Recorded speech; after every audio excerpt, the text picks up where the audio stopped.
Hi friends, Srivani కిచెన్కి స్వాగతం. ఈరోజు మనం మష్రూమ్ కర్రీ చేద్దామండి. ఈ మష్రూమ్ అయితే నాటుదండి.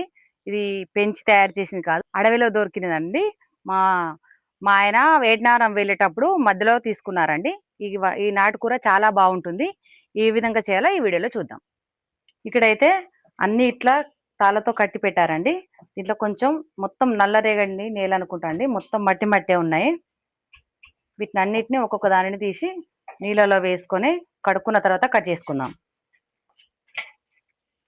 వీటిని ఈ విధంగా ఒక 10 నిమిషాలు నానబెట్టుకోవాలండి. ఇలా మట్టిగా ఉంది కాబట్టి ఇది మొత్తం వెళ్ళేంత వరకు నానబెట్టుకొని పక్కన ఉంచుకుందాం. ఇలా నానిపోయిన తర్వాత వీటిని శుభ్రంగా కడుక్కోవాలండి. ఇలా మొత్తాన్ని కడుక్కొని ఒక గిన్నెలోకి మనం తీసుకుందాం. ఇలా అన్నింటినీ గిన్నెలోకి తీసుకోవాలండి. బాగా శుభ్రంగా కడుక్కున్న తర్వాత కాసేపు ఆరనివ్వాలి. ఆరనిచ్చిన తర్వాత ఒక్కొక్కటి తీసుకొని ఇలా మడత పెట్టుకొని ఇలా నీట్గా ఉన్నంత వరకు కట్ చేసుకొని మిగతామైతే తీసేస్తున్నానండి. ఇలా తీసుకున్న వీటిని మొత్తం కట్ చేసుకున్నాము. కట్ చేసుకొని ఒక జల్లిబుట్టలో వేసుకొని మళ్ళీ ఒకసారి కడుక్కొని పక్కన పెట్టుకుందాము. ఈలోగా ఒక గిన్నెను పెట్టుకొని దాంట్లోకి సరిపడినంత ఆయిల్ వేసుకోవాలండి. ఆయిల్ కొంచెం వేడైన తర్వాత మనం ఇప్పుడు దీంట్లోకి జీలకర్ర వేద్దామండి. జీలకర్ర వేసుకుంటే పోపు గింజలు అవసరం లేదు, ఒక జీలకర్ర మాత్రమే వేసుకుంటున్నాను. దాంట్లోకి ఒక 2 ఎండుమిర్చి, అలాగే పచ్చిమిర్చి,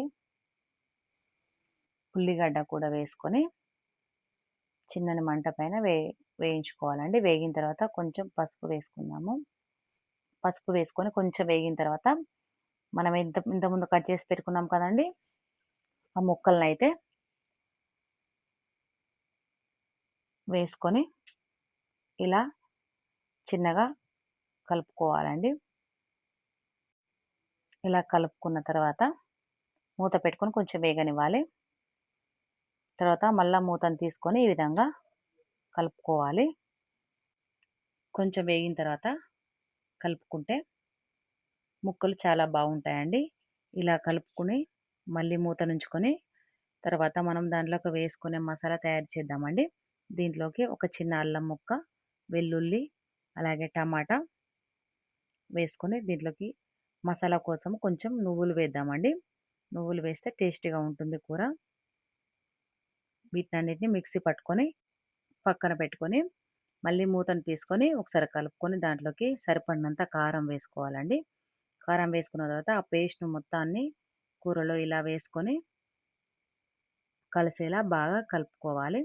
చూడండి, ఇలా వేసుకొని కలుపుకొని మనం మిక్సీ జార్లో కొన్ని నీళ్లు పోసుకొని అవే నీళ్ళను మళ్ళీ కూరలో పోద్దామండి. ఇలా పోసుకొని కలుపుకొని ఉడకనివ్వాలి. ఇప్పుడు కలుపుకొని ఉడకనిచ్చిన తర్వాత దాంట్లోకి సరిపడిన ఉప్పు వేసుకోవాలి. అలాగే కొంచెం ధనియాల పొడి, కొంచెం గరం మసాలా వేసుకొని కలుపుకుంటే కూర రెడీ అయిపోయినట్టే. ఒక మూత నుంచి ఒక 2 నిమిషాలు ఉడకనిద్దామండి.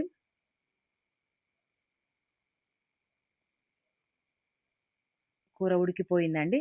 మూత తీసి చూడండి, ఇలా కూర ఉడికిపోయింది. దీంట్లోకి కొత్తిమీర ఆకు వేస్తే అయిపోతుంది. ఇప్పుడు కొత్తిమీర వేద్దాము. ఈ కూరను ఒకసారి మీరు చేసి చూడండి, చాలా బాగుంటుంది. ఈ విధంగా చేయండి మసాలా కర్రీ. ఈ కూర మటన్లా చాలా బాగుంటుందండి.